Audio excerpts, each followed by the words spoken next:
সোমবার থেকে খুলল সংরক্ষিত বনাঞ্চল ও জাতীয় উদ্যান। 3 মাস পর জঙ্গল খুলতেই জলদাপাড়াতে পর্যটকদের ভিড় উপচে পড়ল।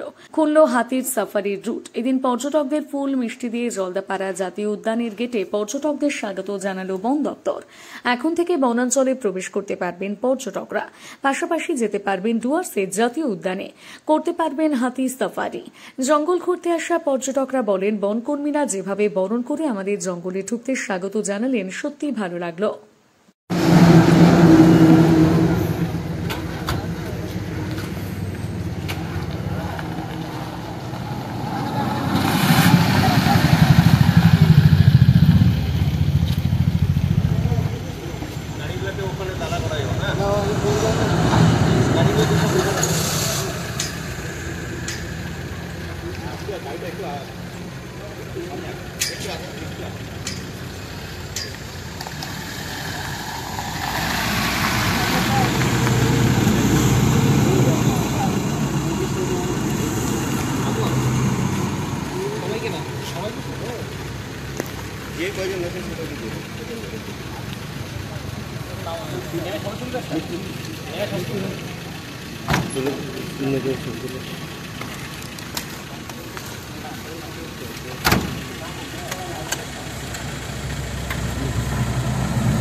सामने आने शुरू हो गए आगे में आइए।